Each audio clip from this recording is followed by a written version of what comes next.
നമസ്കാരം. കൗമുദി ടിവിയുടെ കാർഷിക പരിപാടിയിലേക്ക് എല്ലാ മാന്യപ്രേക്ഷകർക്കും സ്നേഹം നിറഞ്ഞ സ്വാഗതം.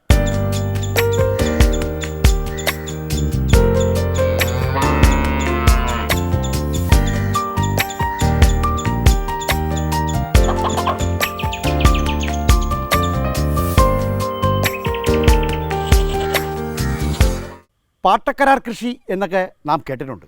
എന്നാൽ പാട്ടത്തിന് ഭൂമിയെടുത്ത് പശു വളർത്തൽ ഒരു സംരംഭമാക്കിയ ദമ്പതികളുടെ കഥയാണ് ഇന്ന് ഹരിതം സുന്ദരം പറയുന്നത്. കൊല്ലത്ത് പന്മനയിൽ ഷാജീസ് ഡയറി ഫാം.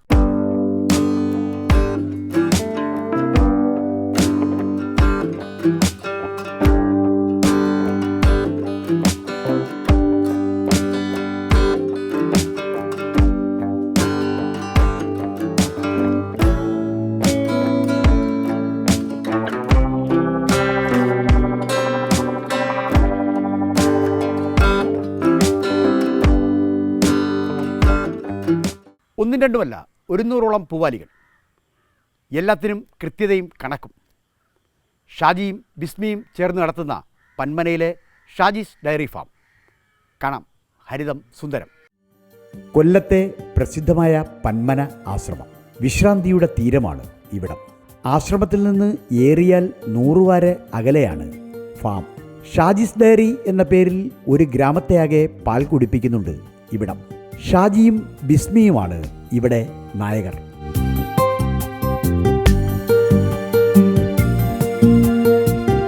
ബിസിനസ് രംഗത്ത് നിന്നാണ് ഷാജി ഫാമിങ്ങിലേക്ക് എത്തിയത്. അതും പാട്ടക്കരാറിൽ. പാട്ടക്കരാറിൽ ഭൂമി വാങ്ങി പശുവിനെ വളർത്താം എന്ന് തീരുമാനിച്ചത് ഷാജി തന്നെയാണ്. സ്വന്തം ഭൂമി അതിനുവേണ്ടി ഇല്ലാതെ വന്നാൽ പിന്നീട് ഈ മാർഗം തന്നെ ശരണം. ആദ്യമേ ഒന്ന് നനച്ചു. കാര്യം പശു വളർത്തലാണെങ്കിൽ പുല്ല് നിർബന്ധമാണ്.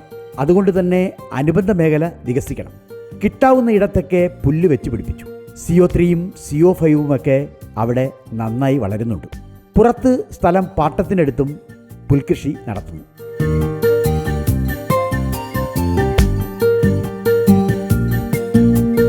മൂന്നേക്കറിലാണ് തൻ്റെ ആദ്യ സംരംഭം തുറക്കാൻ ഷാജി തീരുമാനിച്ചത്.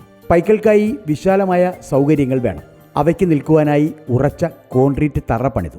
റബ്ബർ മെത്തകളിൽ പൈക്കൾ നിൽക്കണം, അല്ലെങ്കിൽ ചിലപ്പോൾ കുളമ്പ് കേടാകാൻ സാധ്യതയുണ്ട്. വാലോട് വാലാണ് പൈക്കളുടെ ക്രമീകരണം. 1-ാം തരം തീറ്റത്തൊട്ടികൾ പണിതു. വെള്ളം കുടിക്കുവാനായി സ്വയം നിയന്ത്രിത പാനപാത്രങ്ങളും തീർത്തു. ഈച്ചയുടെയും കൊതുകിൻ്റെയും ഒക്കെ ശല്യം ഒഴിവാക്കാൻ തൊഴുത്തിൽ ഫാൻ തന്നെ വേണം. LED ലൈറ്റുകളുടെ നീണ്ട നിര ഒരുക്കി.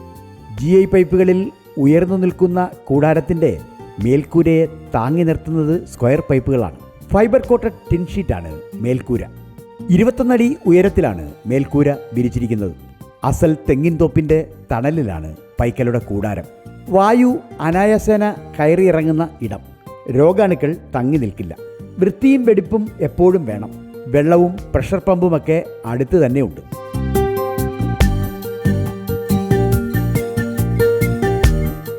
ഷാജീസ് ഡയറി എന്ന സംരംഭത്തിൽ പ്രത്യേകതകൾ നിരവധിയുണ്ട്. പൈക്കിടാങ്ങളെ വളർത്താറില്ല.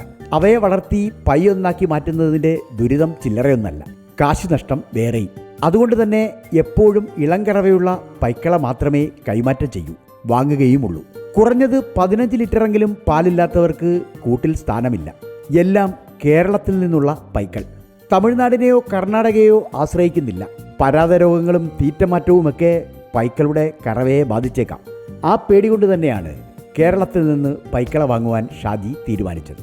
പൈക്കളായാൽ അഴക് വേണം. ഫാമായാൽ അവയുടെ മിശ്രിതവും. ഹോൾസ്റ്റൈൻ ഫ്രീസിയനും ജേഴ്സിയും സുനന്ദിനിയും ഒക്കെ വേണം. കൂടുതൽ പാൽ തരുന്ന പൈക്കളാണ് ഹോൾസ്റ്റൈൻ ഫ്രീസിയൻ. പാൽ കൊഴുപ്പ് കുറവും. വർഷത്തിൽ 305 ദിനങ്ങളെങ്കിലും ഹോൾസ്റ്റൈൻ പാൽ നൽകും. ജേഴ്സിയുടെ പാലാകട്ടെ ഉയർന്ന കൊഴുപ്പുള്ളതാണ്. സുഗന്ധമൂറുന്ന ജേഴ്സിയുടെ പാൽ കൂട്ടത്തിൽ ചേരുന്നതോടെ പാലിൻ്റെ വില ഉയരും. മാട്ടുപ്പെട്ടി ഇൻഡോസിസ് പ്രോജക്റ്റിൽ വികസിപ്പിച്ച പശുക്കളാണ് സുനന്ദിനി പൈക്കൾ. കേരള കാലാവസ്ഥയോട് ഏറെ ഇണങ്ങുന്നവ. അവയ്ക്കും കൂട്ടിൽ സ്ഥാനമുണ്ട്. നല്ല കറവയുള്ള പൈക്കളെ കണ്ടാൽ ഷാജിക്കറിയാം. തുടുത്തുമിനുത്ത അകിടും തുടുത്ത പാൽഞരമ്പുകളും പാത്രം പോലെ കുഴിഞ്ഞ നെറ്റിത്തടവും നീണ്ട വാലുമൊക്കെ ചേർന്നതാണ് അതിൻ്റെ ആദ്യ ലക്ഷണങ്ങൾ. പൈക്കളുടെ ജാതകം സ്വന്തം കൈവെള്ള പോലെ ഹൃദിസ്ഥമാണ് ഇരുവർക്കും. പുലരിയിൽ തന്നെ തൊഴുത്തിലെത്തുന്ന ഷാജിക്കും ബിസ്മിക്കുമൊക്കെ ഓരോ പൈക്കളുടെയും ജാതകമറിയാം. 4 കൂടുകൾ പ്രസവിച്ച പൈക്കളെ തൊഴുത്തിൽ നിർത്താറില്ല. 2ാമത്തെയും 3ാമത്തെയും പ്രസവത്തിലാണ് കൂടുതൽ പാൽ കിട്ടുക.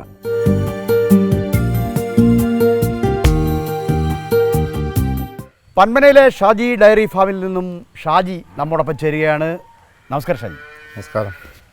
ഇപ്പോൾ കഴിഞ്ഞ ഒരു 10 വർഷമായിട്ട് ഫാം നടത്തുന്നു. ഈ ഒരു അനുഭവം വെച്ചുകൊണ്ട് ഷാജി ഇതുവരെ പഠിച്ച പാഠം എന്താ ഈ പശു ഫാമിൽ?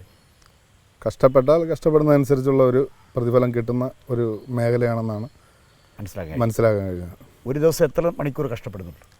മണിക്കൂർ അത് ഫാമിൻ്റെ ഓരോ ദിവസത്തെയും സാഹചര്യങ്ങൾ അനുസരിച്ചിരിക്കും. പശുക്കൾക്ക് വയ്യാന്നുണ്ടെങ്കിൽ അതനുസരിച്ച് നേരത്തെ വരേണ്ടി വരും, താമസിച്ച് പോകേണ്ടി വരും. അതേപോലുള്ള കാര്യങ്ങൾ. എന്നാൽ സാധാരണ ഒരു ദിവസം എത്ര മണിക്കാണ് ഷാജിയുടെ ഒരു ഇത് തുടങ്ങുന്നത്? എങ്ങനെയാണ് ഈ ഫാമിൻ്റെ ഒരു ജീവിത ശൈലി തുടങ്ങുന്നത്? 4 മണിയാകുമ്പോഴത്തേക്ക് രാവിലെ ഞാനിവിടെ എത്തും. അതിന് മുമ്പേ ഇവിടെ പശുവിൻ്റെ കറവ തുടങ്ങും. 4 മണി തൊട്ട് തന്നെ ഈ പാല്, പിന്നെ ചായക്കടക്കാർ രാവിലെ ഇവിടെ വന്നാണ് പാല് മേടിക്കുന്നത്. അന്നേരം ആ സമയത്ത് അവർ പാല് കൊടുക്കും. അതിനുശേഷം പിന്നെ നമ്മൾ വന്നിട്ട് ബാലൻസ് കൊടുക്കും. ഒരു ദിവസം എത്രത്തോളം പാല് നമുക്ക് കച്ചവടം ചെയ്യാൻ കഴിയും? 350 ലിറ്റർ പാലോളം രാവിലെ ഉണ്ട്. അന്നേരം അതിൻ്റെ ഏകദേശം പകുതിയിൽ കൂടുതൽ പാല് ഉച്ചയ്ക്കും കാണും. പകുതി കൂടുതലാണ്. പ്രാദേശികമായ വിൽപ്പനയുള്ളൂ. പ്രാദേശിക വിൽപ്പനയാണ് കൂടുതൽ. ലിറ്ററിന് എത്ര രൂപ കിട്ടും? 60 രൂപയാണ് കൊടുക്കുന്നത്. ഈ പ്രാദേശികമായി വിൽക്കുമ്പോൾ ഉള്ളൊരു ഗുണം എന്താ? പ്രാദേശികമായിട്ട് വിൽക്കുമ്പോൾ ഉള്ളൊരു ഗുണമെന്ന് പറയുമ്പോൾ സൊസൈറ്റികളിൽ കൊടുക്കുമ്പോൾ ഉള്ളതിനേക്കാളും കൂടുതൽ പൈസ കിട്ടുന്നുണ്ട്. പിന്നെ പാല് മാക്സിമം ലോക്കൽ സെയിൽ ചെയ്ത് മാത്രമേ ഈ മേഖല മുമ്പോട്ട് കൊണ്ടുപോകാൻ പറ്റുള്ളൂ. 60 രൂപയ്ക്ക് ഇപ്പോൾ ലോക്കൽ സെയിൽ വിൽക്കുന്ന പാല് സംഘങ്ങൾ വഴി കൊടുക്കുമ്പോൾ 45 രൂപ 46 രൂപ കിട്ടുന്നുള്ളൂ. 10-14 രൂപയുടെ ഡിഫറൻസ് വരുന്നു. പിന്നെ ചായ ബൾക്കായിട്ടാണ് പാലുകൾ കൂടുതലും പോകുന്നത്. ചായക്കടകളിലും ഹോട്ടലുകൾക്കൊക്കെ പോകണം. 15 ലിറ്റർ 20 ലിറ്റർ പാല് വീതം ഓരോരുത്തരും ഇവിടെ വന്ന് വാങ്ങിച്ചുകൊണ്ട് പോകുന്നുണ്ട്. പിന്നെ അതുകൂടാതെ നമുക്ക് ഇത് കൂടാതെ വേറെ കൗണ്ടർ കൂടെ ഉണ്ട് ചേനക്കര ജംഗ്ഷനിൽ. അവിടെയും ലോക്കൽ സെയിലാണ്. ഈ പാട്ട കരാറിലെ കൃഷി നടത്തുന്നു എന്ന് കേട്ടിട്ടുണ്ട്. പാട്ട ഭൂമി, അതായത് ഒരാളുടെ കയ്യിൽ നിന്ന് കരാറിന് ഭൂമി എടുത്തിട്ട് അവിടെ പശുവിൻ്റെ വളർത്തുകയാണ് ചെയ്യുന്നത്. അല്ല, ഇത് നേരത്തെ ഒരു ഡയറി ഫാം നടത്തിക്കൊണ്ടിരുന്നതാണ്. മുജീബ് എന്ന് പറഞ്ഞൊരു കക്ഷി ഡയറി ഫാം നടത്തിക്കൊണ്ടിരുന്നതാണ്. ആ ഫാം അവർ 2-3 വർഷം നടത്തിയതിന് ശേഷം അവർക്ക് എന്തൊക്കെയോ പ്രശ്നങ്ങൾ കൊണ്ട് അവർ നിർത്തി. അങ്ങനെ ഞാൻ ഏറ്റെടുത്തതാണ്. ഈ ഫാമിൻ്റെ ഫുള്ള് സ്ട്രക്ചർ ഉൾപ്പെടെ നമ്മൾ എടുത്തതാണ്. ഇത് മൊത്തം അവർ മൊത്തം ചെയ്തിട്ട് അവർ നടത്തിക്കൊണ്ട് അവരുടെ പശുക്കളെ നമ്മൾ വാങ്ങി. പശുക്കളെ മൊത്തം വാങ്ങിച്ചതിന് ശേഷം പിന്നെ പാല് കുറവുള്ള പശുക്കളെ ഒഴിവാക്കി. അതിനുശേഷം പാല് ഉൽപ്പാദനം കൂടുതലുള്ള പശുക്കളെ, സങ്കരയിനം പശുക്കളെ ഇതിനകത്ത് കയറ്റി ആണ് ഇപ്പം ചെയ്തുകൊണ്ടിരിക്കുന്നത്. പശുക്കളൊക്കെ ഷാജി വാങ്ങുന്നത് എവിടുന്നോ? നാട്ടിൽ നിന്നാണ് വാങ്ങിക്കുന്നത്. തമിഴ്നാട്ടിൽ നിന്ന് ഒരു കാരണവശാലും പശുക്കളെ വാങ്ങിക്കത്തില്ല. തമിഴ്നാട്ടിൽ നിന്ന് പറഞ്ഞാൽ പശുവിൻ്റെ അസുഖങ്ങൾ, പ്രശ്നങ്ങൾ, പിന്നെ തൈലേറിയ അതേപോലെയുള്ള ബ്ലഡിനകത്തുള്ള പ്രശ്നങ്ങളൊക്കെ ഉണ്ടായതുകൊണ്ടാണ് ഇപ്പോൾ നാട്ടിൽ നിന്ന് പശുക്കളെ മേടിക്കുന്നത്. അത് മാത്രമല്ല, ഒരു അസുഖം വന്നാലും ചികിത്സിച്ച നാട്ടിൻപുറത്തെ പശുക്കൾ ഭേദമാവുന്നുണ്ട്.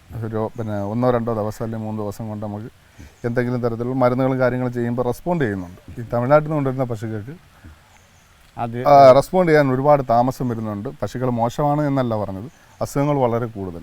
ഒരു നല്ല പശുവിനെ കണ്ടാൽ ഷാജി എങ്ങനെ തിരിച്ചറിയാം? ഈ 10-12 വർഷം കൊണ്ട് ചെയ്തില്ല, കാശ് കളഞ്ഞിട്ട് പഠിച്ച പണിയാണ്. അല്ല, എന്നാലും എങ്ങനെയാണ് നമ്മുടെ പ്രേക്ഷകർക്ക് മനസ്സിലാക്കാൻ? പ്രശ്നം എന്ന് പറഞ്ഞാൽ എപ്പോഴും ഫസ്റ്റ്, സെക്കൻഡ്, തേർഡ് ഈ പശുക്കൾക്ക് പ്രിഫറൻസ് കൊടുക്കുക വാങ്ങിക്കുന്നതിന്.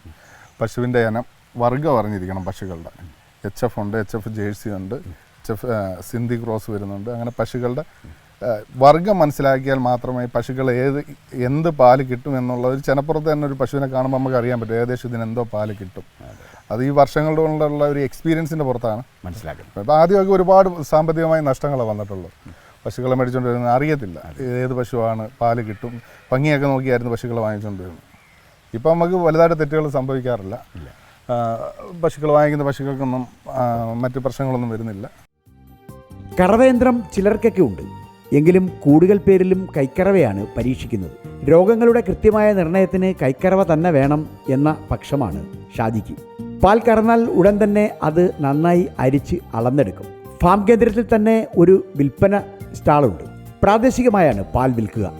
നറുംപാൽ ഇഷ്ടപ്പെടുന്നവർ കറവ സമയത്ത് തന്നെ ഓടിയെത്തിക്കൊള്ളും. അപ്പോൾ തന്നെ കറവ കണ്ട് പാൽ വാങ്ങാം എന്ന സൗകര്യമുണ്ട്.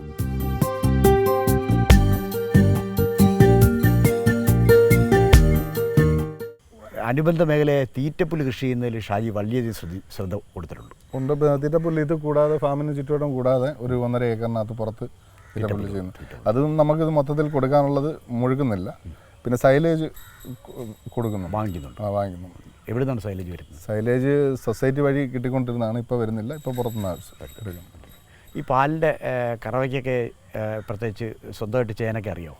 ഈ കറവ അറിയില്ല. പിന്നെ മിഷ്യനായിരുന്നു നേരത്തെ വെച്ചുകൊണ്ടിരുന്നത്. മിഷ്യൻ വെച്ചിരിക്കുന്ന സമയത്ത് ജോലിക്കാരെ ഏൽപ്പിക്കുമ്പോൾ ഈ അകിട് വീക്കം പോലെയുള്ള അസുഖങ്ങൾ പെട്ടെന്ന് ഡിറ്റക്റ്റ് ചെയ്യാൻ പറ്റുന്നില്ല.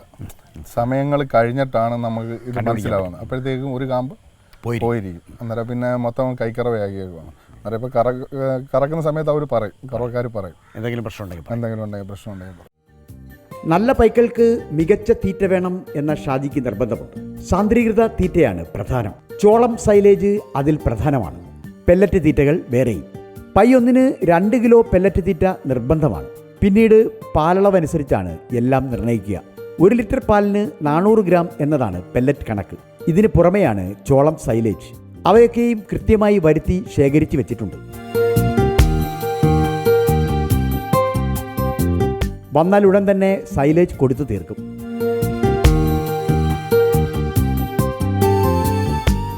പൈ ഒന്നിന് കുറഞ്ഞത് 25 കിലോയെങ്കിലും പച്ചപ്പുല്ല് ലഭ്യമാക്കണം. എങ്കിലേ കറവ നിലനിൽക്കൂ. ജലാംശവും നാരും ഏറെയുള്ളവയാണ് കോങ്കോ സിഗ്നൽ പുല്ല്. അതുകൊണ്ട് തന്നെ അത് കൃത്യമായി പൈക്കളുടെ തൊഴുത്തിലെത്തും. വൈക്കോൽ മറ്റൊരാഹാരമാണ്. അവസാന കറവയും തീർന്ന് രാത്രിക്ക് മുമ്പാണ് വൈക്കോൽ കൊടുക്കുക. പാൽ കൊഴുപ്പ് നിയന്ത്രിക്കുന്നതിൽ വൈക്കോലിന് ഒരു പങ്കുണ്ട്. വളത്തിൻ്റെ ഗുണനിലവാരം ഉറപ്പാക്കുന്നതിലും വൈക്കോൽ പങ്കുവഹിക്കുന്നു.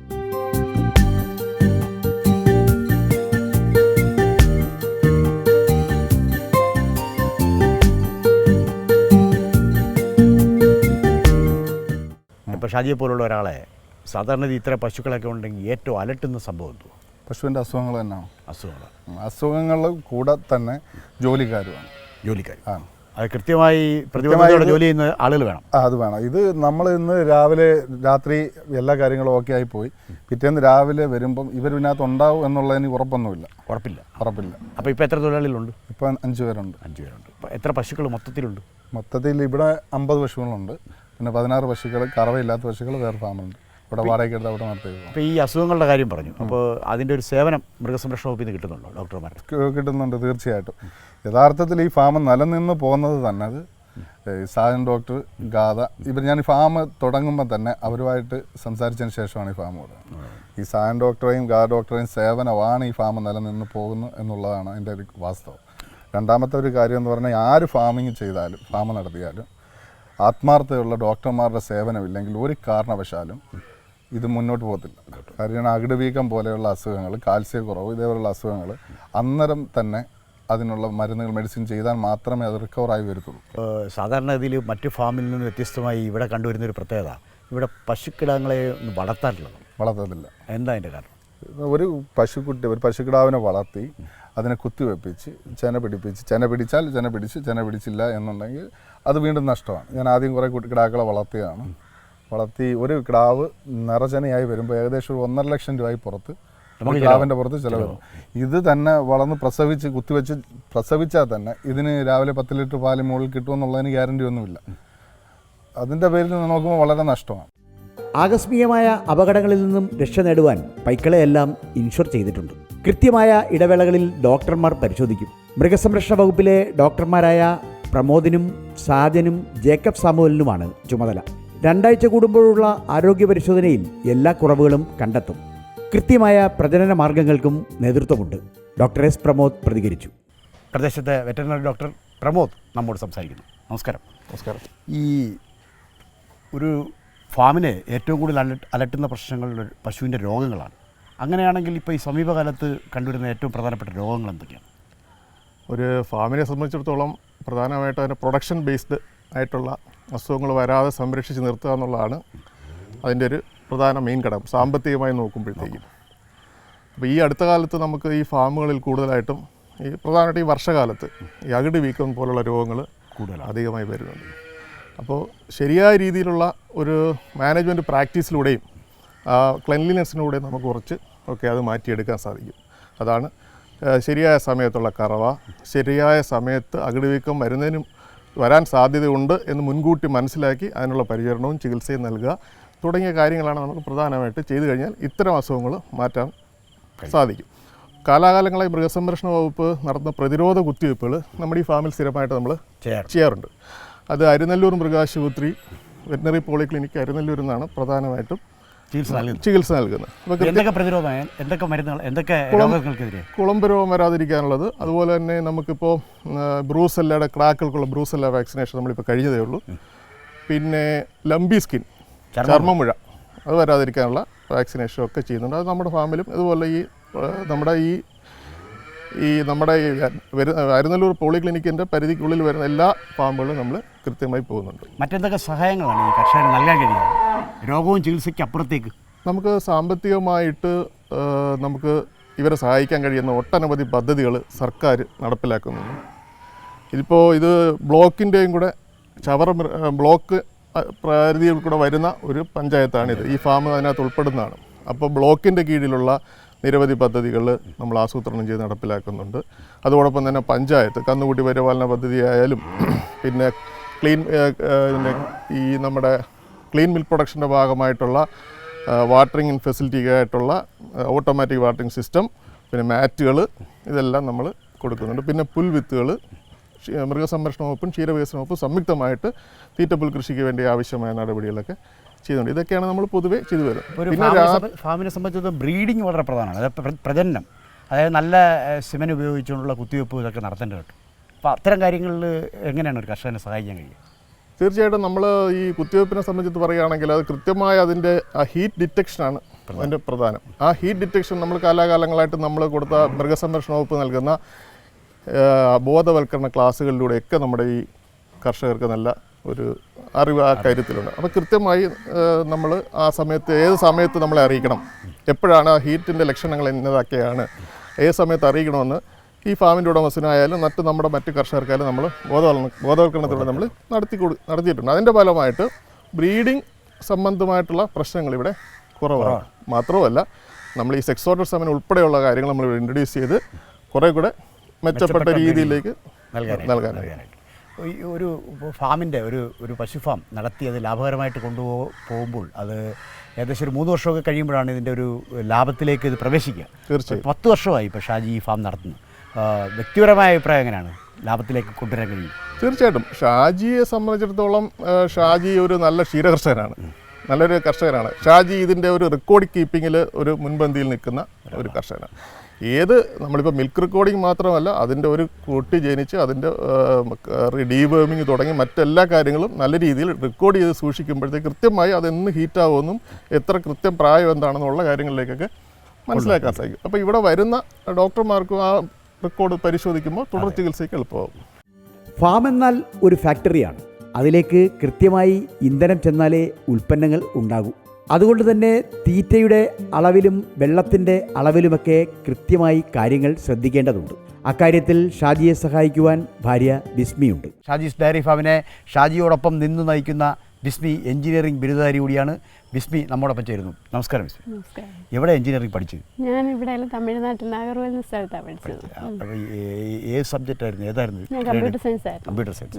അപ്പോൾ എഞ്ചിനീയറിംഗിൻ്റെ ഈ കമ്പ്യൂട്ടർ സയൻസിൻ്റെ ഒരു ബിരുദം, അതിൻ്റെ ഒരു കണിശതയൊക്കെ ഇവിടെ പ്രയോഗിക്കാൻ കഴിയുന്നു? ഇല്ല, അങ്ങനെയില്ല.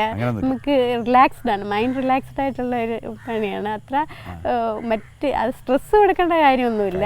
ഒരുപക്ഷെ ഒരു എഞ്ചിനീയറിംഗ് രംഗത്തായിരുന്നെങ്കിൽ കുറച്ച് സ്ട്രെസ്സൊക്കെ കുറച്ചുണ്ടായേനെ. ഇതിപ്പോൾ പശുക്കളൊക്കെ ആകുമ്പോൾ അങ്ങനെയുള്ള പ്രശ്നമില്ല. പ്രശ്നമില്ല നമുക്ക്. പക്ഷേ ഇതൊരു ക്ലേശകരമായ ജോലിയില്ലേ? ആണ്. രാവിലെ വൈകുന്നേരവും വരണം. അതൊക്കെ ഉണ്ടെങ്കിൽ തന്നെ നമുക്ക് രസകരമാണ്. പക്ഷെ ധാരാളം ആളുകൾ ഒരു ദിവസം നിങ്ങളോടൊപ്പം സഹകരിക്കുന്നുണ്ടോ? പാല് വാങ്ങാൻ വരുന്ന ഒരുപാട് ആളുകൾ രാവിലെ തന്നെ. ഷാജി പറഞ്ഞത് ശരിയാണെങ്കിൽ 350 ലിറ്ററോളം പാലുണ്ട്. ഉച്ചയ്ക്ക് ഏതാണ്ട് അത്രയും തന്നെ പാൽ. അപ്പോൾ അത്ര ആളുകൾ വരുന്നുണ്ട്. ഇവരെയൊക്കെ എങ്ങനെ മാനേജ് ചെയ്യുന്നു? വിസ്മയ ഇതൊക്കെ ചെയ്യുന്നത് കുഴപ്പമില്ല. ശല്യക്കാരുണ്ട്? ഇല്ലില്ല, അങ്ങനെ ഇല്ല. ഇന്ന് പാല് മേടിച്ചോണ്ട് ഇന്നലത്തെ പാല് വെള്ളം ചേർത്തോ? ഇല്ലില്ല, അങ്ങനെ ആരും പറയാറില്ല. അവർ ലൈവാണ്. അവർ വന്നിരുന്ന് കറന്ന് കണ്ട് വാങ്ങിച്ചുകൊണ്ട് പോവാണ്. അങ്ങനെ തന്നെയാണ്. ഡയറക്റ്റ് അവർക്ക് എഴുത്തിൻ്റെ ആ ഭാഗത്ത് വന്ന് നിന്നിട്ട് അവർ ഡയറക്റ്റ് നമ്മൾ കറന്നു കൊണ്ടുവരുന്ന പാൽ അന്നേരേ വാങ്ങിച്ചും കൊണ്ടുപോകും. അങ്ങനൊന്നും പറയാറില്ല. നമ്മൾ ഒന്നിച്ച് ക്യാനകത്ത് തൂക്കി അളന്നും കൊടുക്കുവാണ്. പാലിന് 60 രൂപ വില എന്ന് പറഞ്ഞത് കൂടുതലാണെന്നാരെങ്കിലും പറയാറുണ്ട്? ഇല്ല, അങ്ങനെ ആരും പറയാറില്ല. നമ്മുടെ പാലിൻ്റെ ക്വാളിറ്റി കൊണ്ട് എത്ര രൂപ കൂട്ടിയാലും ആർക്കും ഒരു പ്രശ്നമല്ല. സാധാരണ ഇങ്ങനെയൊക്കെ ഫാം നടത്തും, ഇപ്പം ഒരു എഞ്ചിനീയറിംഗ് ഗ്രാജുവേറ്റ് എന്ന നിലയിൽ ഞാൻ ചോദിക്കുകയാണ്, സാധാരണ ഇങ്ങനെയൊക്കെ ഫാം നടത്തുമ്പോൾ സ്വാഭാവികമായിട്ട് അതിൻ്റെ ഉൽപ്പന്നങ്ങൾ, അത് പാല് അതിനപ്പുറത്തേക്ക് തൈര്, വെണ്ണ, നെയ്യ് ഇതൊക്കെ ഉണ്ടാക്കി വിൽക്കുന്നത് മൂല്യവർദ്ധിത ഉൽപ്പന്നങ്ങളാകുമ്പോൾ കൂടുതൽ വില കിട്ടും, കൂടുതൽ ലാഭം കിട്ടും. എന്തുകൊണ്ട് ആ മാർഗത്തിലേക്ക് പോകുന്നില്ല? ആ മാർഗത്തിൽ ഇത് തന്നെ നമുക്ക് സമയമില്ല, സമയം ഒക്കുന്നില്ല. ഇത് തന്നെ നമുക്ക് നടത്തിക്കൊണ്ട് പോകുന്ന സമയം തീരെ ഒക്കുന്നില്ല. തന്നെയല്ല, എനിക്ക് 3 കുഞ്ഞുങ്ങളുണ്ട്. ഇവരുടെ കാര്യങ്ങളെല്ലാം നോക്കണം. ഇത് കഴിഞ്ഞിട്ട് വേണം എനിക്ക് വീട്ടിൽ ചെന്ന് അവരെ സ്കൂളിൽ വിടാനും അവരുടെ കാര്യങ്ങളെല്ലാം നോക്കണം. എത്ര മണിക്ക് അവിടെ വരുന്നത് രാവിലെ? ഞാൻ രാവിലെ 5:30 ആകുമ്പോഴത്തേക്ക് ഷാജിയോടൊപ്പം വരും. വരും. പിന്നെ എപ്പോഴാണ് പോകുന്നത്? പിന്നെ അത് കഴിഞ്ഞ് ഇവിടുത്തെ പാലിൻ്റെ സമയം കഴിയുമ്പോൾ ഞാൻ പോകും. 7:30 ആകുമ്പോഴത്തേക്ക് ഞാൻ പിന്നെ ചെന്ന് പിന്നെ വീട്ടിലെ കാര്യങ്ങളെല്ലാം ഒതുക്കിച്ച് പിന്നെ വൈകിട്ട് ഉച്ചയ്ക്ക് ഒരു 2 മണിയൊക്കെ ആകുമ്പോഴത്തേക്ക്. എന്തായാലും ഇത് ആസ്വദിച്ചാ നിങ്ങൾ രണ്ടുപേരും ചെയ്യുന്നത്? കുഴപ്പമില്ല, കഷ്ടപ്പാടാണല്ലോ, അങ്ങനൊന്നുമില്ല. എന്നാലും ഏതെങ്കിലും ഒരു പ്രത്യേക ഘട്ടത്തിൽ ഇത് വേണ്ടിയിരുന്നില്ലെന്ന് തോന്നിയിട്ടുണ്ടോ? ആദ്യം തുടക്ക സമയത്ത് ജോലിക്കാരപ്പം നമുക്ക് അത്ര എക്സ്പീരിയൻസ്ഡ് അല്ലാത്ത സമയത്ത് നമുക്കൊരു ബുദ്ധിമുട്ടായിട്ട് തോന്നിയിട്ടുണ്ട്. ഇപ്പം അങ്ങനെ പ്രശ്നമില്ല. അനുദിനം മുന്നേറുന്ന പാട്ടക്കരാർ സംരംഭത്തിൽ നിന്നും പിൻവാങ്ങി സ്വന്തം ഭൂമി വേണം എന്ന നിർബന്ധമായി കഴിഞ്ഞു ഇരുവർക്കും. അതൊക്കെയും സാക്ഷാത്കരിക്കാനുള്ള തത്രപ്പാടിലാണ് ഷാജീസ് ഡയറി. ഷാജിയുടെ ഈ അഭിമുഖമൊക്കെ കണ്ട് ധാരാളം ആളുകൾ ഈ ഫാമിംഗ് രംഗത്തേക്ക് വരാൻ താല്പര്യപ്പെട്ട് വരുവാണ്. അപ്പോൾ അങ്ങനെയാണെങ്കിൽ അവർക്ക് സംഭവിക്കാൻ പോകുന്ന ഏറ്റവും പ്രധാനപ്പെട്ട ഒരു ചതി എന്താ? ചതി എന്ന് പറഞ്ഞാൽ പശുവിനെ തിരഞ്ഞെടുക്കുക എന്നുള്ളതാണ് ഏറ്റവും വലിയ മെയിനായിട്ടുള്ളത്. നാട്ടിൻ പുറത്തുനിന്ന് 5,000-10,000 രൂപ അധികമായാലും നാട്ടിൻ പുറത്തുനിന്ന് കിട്ടുന്ന കച്ചവടക്കാരുടെ കയ്യിൽ നിന്നായാലും വീട്ടുകാരുടെ കയ്യിൽ നിന്നായാലും നാട്ടിലെ പശുക്കളെ എടുക്കുക എന്നുള്ളതാണ്. അതാണ് പ്രധാനം. അപ്പോൾ ഇത് ഷാജി ഇപ്പോൾ പാട്ടത്തിന് ഭൂമി എടുത്ത് അല്ലെങ്കിൽ നേരത്തെ നടത്തിക്കൊണ്ടിരുന്ന ഫാം എടുത്ത് നടത്തിയാണ്. അപ്പോൾ ഇതുപോലെ ഒരു ഫാം ഇനി എടുത്ത് നടത്താനുള്ള കഴിവുണ്ടോ? ഇല്ല, ഇനി ഒരെണ്ണം കൂടെ താങ്ങാനുള്ള ഒരു ശേഷിയില്ല. ഇത് തന്നെ നമ്മൾ വളരെ നമ്മുടെ മാക്സിമം ആണ്. 10 രൂപ പശുവോളം ഉണ്ട് ഇപ്പോൾ. അന്നേരം ഇതുകൊണ്ട് വളരെ സംതൃപ്തനാണ്, കുഴപ്പമില്ല. അപ്പോൾ ഇനി എന്താ അടുത്ത മോഹം? എന്താ അടുത്ത മോഹം എന്ന് പറഞ്ഞാൽ സ്വന്തമായി ഭൂമി വാങ്ങിച്ച് ഫാം സ്വന്തമായ ബിൽഡിങ് ചെയ്ത്. ഇത്രയും തന്നെ ഭൂമി ഉണ്ടെങ്കിൽ നമുക്കൊരു നല്ല ഫാം തുടങ്ങാം. തീർച്ചയായിട്ടും. ഇപ്പോൾ ഒരു ഫാമിൻ്റെ ഉയർച്ച താഴ്ചകൾ, ഫാമിൽ സംഭവിക്കാൻ പോകുന്ന നഷ്ടങ്ങൾ, അല്ലെങ്കിൽ ഫാമിൽ കിട്ടാൻ പോകുന്ന ലാഭം, ഇതിനെക്കുറിച്ച് കൃത്യമായൊരു കണക്കുണ്ട്. തീർച്ചയായിട്ടും കണക്കുണ്ട്. കാണാപ്പാടമാണ്. ഇന്ന് നമുക്ക് ഈ മാസം കിട്ടുന്ന ഒരു പ്രോഫിറ്റ് ആയിരിക്കത്തില്ല അടുത്ത മാസം ഇതിനകത്ത് കിട്ടുന്നത്. പശുവിൻ്റെ അസുഖങ്ങളാണ് മെയിൻ. ഏതും പിന്നെ ആര് ഈ മേഖലയിലേക്ക് മുന്നോട്ട് വന്നാലും ആദ്യം ചെയ്യേണ്ടുന്ന ആത്മാർത്ഥമായ സേവനം കിട്ടുന്ന ഡോക്ടേഴ്സിൻ്റെ അവൈലബിൾ ആണ് എങ്കിൽ മാത്രമേ ഈ മേഖലയിലേക്ക് കടന്നു. മിക്ക ഏരിയയിലും നമ്മൾ പശുവിനെ വാങ്ങാൻ പല സ്ഥലങ്ങളിലും പോകുന്നുണ്ട്. പല സ്ഥലങ്ങളിലും നേരിടുന്ന ഏറ്റവും വലിയ പ്രശ്നം എന്ന് പറഞ്ഞാൽ ഡോക്ടറിൻ്റെ അഭാവമാണ്. ഇപ്പം അത് തീർച്ചയായിട്ടും ഏതെങ്കിലും ആത്മാർത്ഥമായ ഡോക്ടറുടെ ഒരു സഹകരണം ഉണ്ടെങ്കിൽ തീർച്ചയായിട്ടും ഇത് മുന്നോട്ട് കൊണ്ടുപോകാൻ പറ്റും.